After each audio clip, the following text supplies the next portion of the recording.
the scientific dictatorships of the future, and I think there are going to be scientific dictatorships in many parts of the world, will be probably a good deal nearer to the Brave New World pattern than to the 1984 pattern. They will be a good deal nearer, not because of any humanitarian qualms in the scientific dictators, but simply because the Brave New World pattern is probably a good deal more efficient than the other. That if you can get people to consent to the state of affairs in which they are living, the state of servitude, the state of having their differences ironed out and being made amenable to mass production methods on the social level, if you can do this, then you are likely to have a much more stable, a much more lasting society, a much more easily controllable society than you would if you were relying wholly on clubs and firing squads and concentration camps. So that my own feeling is that the 1984 picture was tinged, of course, by the immediate past and the present in which Orwell was living, but that the past and present of those years does not represent, I feel, the likely trend of what is going to happen. Needless to say, we shall never get rid of terrorism. This will always find its way to the surface. But I think that insofar as dictators become more and more scientific, more and more concerned with a technically perfectly running society, they will be more and more interested in the kind of techniques which I imagined and described from existing realities in Brave New World. So that it seems to me then that this ultimate revolution is really not very far away, that we already a number of the techniques for bringing about this kind of control are here, and it remains to be seen when and where and by whom they will first be applied in any large scale. And first, let me talk about a little bit about the improvement even in the techniques of terrorism. I think there have been improvements. That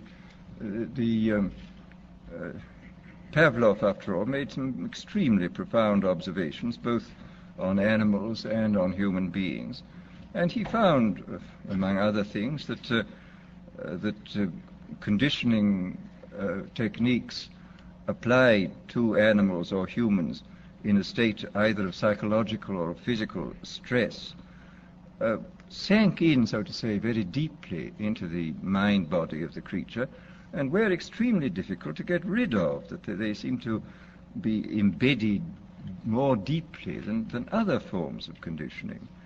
And this, of course, this fact, I think, was discovered empirically in the past. People did make use of many of these techniques.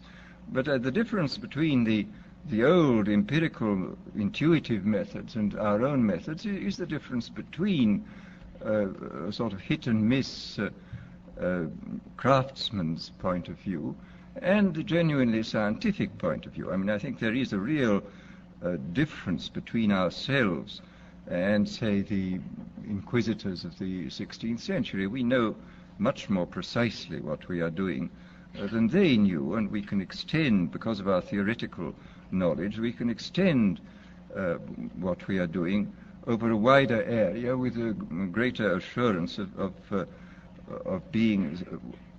producing something which really works.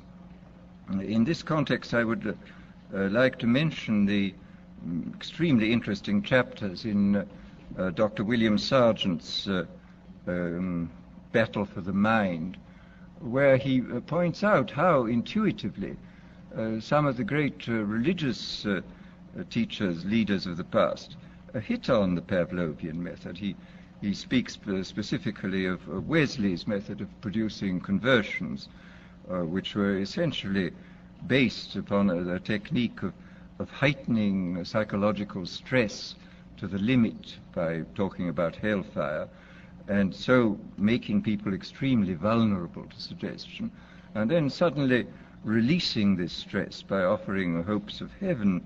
And this is a very interesting chapter of showing how completely, on purely intuitive and empirical grounds, a skilled natural psychologist, as Wesley was, could discover these Pavlovian methods. Well, as I say, we now know the reason why these techniques worked, and there is no doubt at all that we can, if we want to, carry them much further than was possible in the past.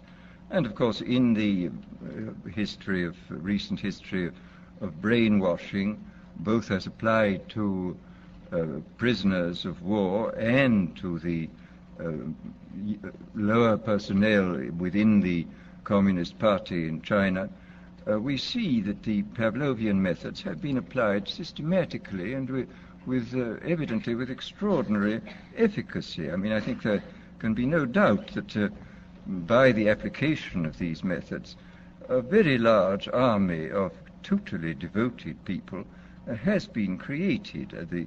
The conditioning has been driven in, so to say, by kind of psychological iontophoresis into the very depth of the people's being, and has got so deep that it's very difficult for it ever to be rooted out. And these methods, I think, are a real refinement on the older methods of terror, because they combine methods of terror with methods of acceptance, that the person who he is subjected to a form of terroristic stress, but for the purpose of inducing a kind of voluntary, quotes, acceptance of the state and the psychological state into which he has been driven, and the state of affairs within which he finds himself. So that, as I say, there has been, I think, a definite improvement, shall we say, even in the techniques of terrorism. Well, then we come to the consideration of other techniques, of non-terroristic techniques for inducing consent and for inducing people to love their servitude. Here, I mean, I think we can, I don't think I can possibly go into all of them because I don't know all of them, but I mean, I can mention a few of the more obvious methods which can now be used and which are based upon recent scientific findings. First of all, there are the methods connected with straight suggestion and hypnosis. I think we know much more about this subject than was known in the past. People, of course, have always known about suggestion, and although they didn't know the word hypnosis, they certainly practiced it in various ways. But we have, I think, a much greater knowledge of the subject than in the past, and we can make use of our knowledge in ways which I think the past was probably never able to make use of it. For example, one of the things we now know for certain is that there is, of course, an enormous, I mean, this has been always known, a very great difference between individuals in regard to their suggestibility. But we now, I think, know pretty clearly the sort of statistical structure of a population in regard to its suggestibility. It's very interesting when you look at the findings in different fields. I mean, in the field of hypnosis, in the field of administering placebos, for example, in the field of general suggestion in states of drowsiness or of light sleep, you will find the same sorts of orders of magnitude continually cropping up. You will find, for example, that the